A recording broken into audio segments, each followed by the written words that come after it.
एक गांव में रंगनाथ नामक एक फूलों का व्यापारी रहता था।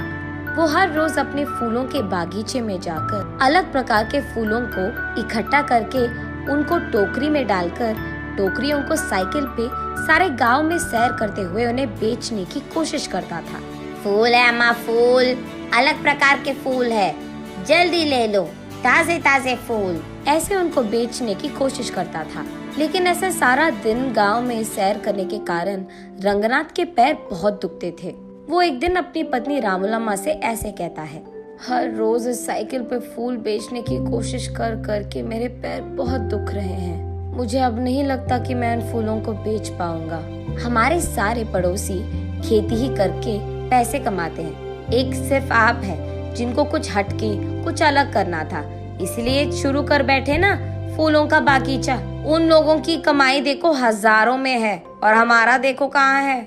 और अब तो तुम्हारा स्थिति भी नहीं है कि तुम फूलों को बेच सके। अब भगवान जाने हमारा क्या होगा, ऐसे कहती है। तब रंगनाथ इस सोच में पड़ जाता है कि इस मुश्किल का हल कैसे मिलेगा। एक दिन वो यही सोचते हुए अपने फूलों की बागीचे में जाता है। तब वहाँ उसका दोस्त राजा राम आता है। कैसे हो रंगनाथ, कैसे चल रहा है तुम्हारा फूलों का व्यापार?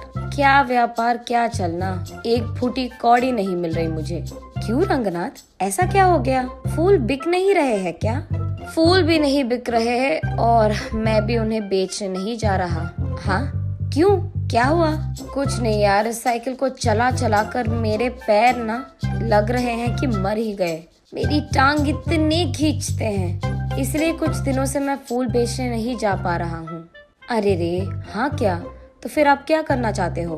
कुछ नहीं, इस सारा खेत मैं किसी और को खेती करने के लिए देना चाहता हूँ। अगर कोई पता है तो बोल देना यार, ऐसे कहता है। लेकिन इस गांव में सभी के पास अपने अपने खेत है ना, तो खेती करने तुम्हारा किराए पे कौन लेगा? हाँ, बात तो सही है। अब वो भगवान ही कोई रास्ता दिखाएगा मुझे, ऐसे निराश होकर कहता है रंगनाथ। तभी राजा राम को कुछ योजना सूझती है और वो ऐसे कहता है, हाँ, भगवान से याद आया मुझे, मेरे खेत में कुछ दिन पहले एक देवता की मूर्ति मिली थी। उसको मैंने अपने खेत में सड़क के बगल वाले पेड़ के नीचे लगाया है। ओह, तो फिर अब हम क्या करें? क्या कह रहे हो तुम कि उस देवता की पूजा करूं ताकि मेरे मुश्किल सारे दूर हो जाए? नहीं यार रंगनाथ, मैं वो नहीं कह रहा। तुम्हारे व्यापार में अगर मुझे एक हिस्सा मिलेगा तो मैं तुम्हें एक उपाय दूंगा। अरे पहले उपाय तो बता दो यार। देख, अब तुम्हारे और मेरे खेत एक दूसरे के आमने सामने हैं और बीच में एक रोड भी है। अब उस रोड के बगल वाले पेड़ के नीचे ही तो मैंने उस देवता की मूर्ति को छिपाया है। अब कल सुबह मैं सबको ये बताऊंगा कि जब मैं खेती कर रहा था मुझे इस देवता की मूर्ति मिली है और उसे मैंने पेड़ के नीचे लगा दिया है। हाँ, तो इसमें मेरा क्या लाभ होगा राजा राम? हाँ हाँ, वही आ रहा, सुनो तो सही।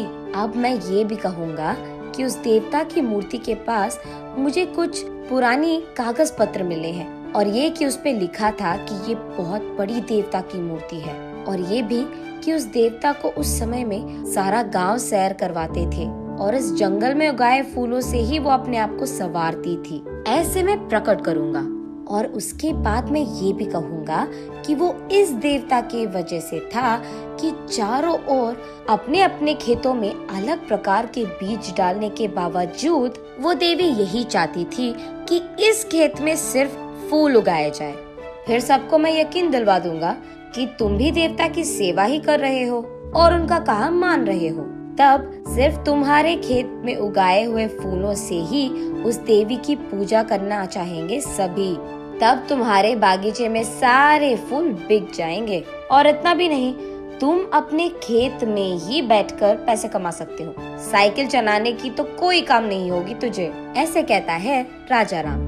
ये तो बहुत अच्छी उपाय है, तुझे भी पैसे मिलेंगे और मुझे भी। इसके वजह से तो हम दोनों को लाभ मिलेगा, ऐसे कहता है रंगनाथ। उनके फैसले के अनुसार ही अगले दिन राजा राम और रंगनाथ दोनों सारे गांव में यही प्रकट करते हैं। तब से गांव वाले सारे राजा राम के खेत में मौजूद देवता की पूजा रंगनाथ के फूलों से ही करते थे। उसके बाद कुछ ही दिनों में बहुत सारा लाभ मिलता है इन दोनों को। उसके कुछ ही दिनों बाद रंगनाथ की पत्नी रामूलम्मा अपनी सहेलियों के साथ जब बात कर रही थी, उसे सुनने में आता है कि उस गांव का जमींदार राजा राम के खेत में बहुत बड़ा मंदिर बनवाना चाहता है, क्योंकि वही देवी भी बाहर निकली थी। उसे ये भी पता चलता है कि इसी कारण वो राजा राम और रंगनाथ दोनों के खेतों को स्वाधीन करना चाहता है। उसके तुरंत बाद रामूलम्मा रंगनाथ और राजा राम को ये सब बताती है। अरे बाप रे, लग रहा है कि कुछ भी नहीं बचेगा अभी। अरे यार, तुम टेंशन मत लो, मैं हूँ ना। मुझे पहले से ही पता था कि ऐसा ही कुछ होगा, इसीलिए मैंने पहले ही इसका उपाय सोचकर रख लिया है। अगले ही दिन राजा राम कहता है सबसे कि उसे और कोई पुराने कागज पत्र मिले हैं। तब वो सबसे कहता है कि एक पंडित के समक्ष में वो सबके सामने उस पंडित से पढ़वाएगा कि उन पत्रों में क्या लिखा है। और ये सुनने के लिए गांव वाले सारों को राजा राम के खेत के पेड़ के नीचे मौजूद रहना होगा। इसी बात का डंडोरा पिटवाता है राजा राम। गांव वाले सारे देवी के मूर्ति के पास पहुंचते हैं। तब एक पंडित राजा राम के दिए हुए पुराने कागज पत्र को पढ़ता है। उसमें ये लिखा रहता है कि उस देवता को प्रकृति बहुत अच्छा लगता था। धूप, बारिश और सर्दी से उनको बहुत प्यार था, और इसी जंगल के उस खेत में उगाए हुए फूलों से उनको संवारना भी बहुत अच्छा लगता था। और इतना ही नहीं, जब परिवार के समस्याएं या नई शादीशुदा जोड़ियां उनसे उनकी आशीर्वाद लेते हैं और उस जंगल के फूलों से देवी को पूजते हैं, तब देवी का आशीर्वाद उन्हें मिलता है। यही लिखा है उन पुराने कागज पत्र में। तब सब लोगों को समझ आता है कि देवी के मर्जी के बिना यहाँ मंदिर बनवाना शायद अच्छा नहीं है, इसीलिए मंदिर बनवाने के सोच को फिलहाल रोक लेते हैं, जमींदार के साथ साथ गांव वाले भी। ऐसे राजा राम के उपाय के कारण नई जोड़ियां और परिवार समस्याएं लेकर वहाँ बहुत लोग आते थे और उस देवी की मूर्ति को रंगनाथ के फूलों से पूजते थे। रंगनाथ वही एक फूलों का दुकान खोलता है। अलग प्रकार के फूल और अलग प्रकार के फूलों की मालाएं वहाँ मिलती थी, और उसके वचन के अनुसार ही जितने पैसे वो कमाता था उसमें से एक हिस्सा हमेशा राजा राम को देता था। ऐसे वो दोनों दोस्त एक अच्छे उपाय से उनके सारे मुश्किलें दूर कर देते हैं और खुशी से जीते हैं।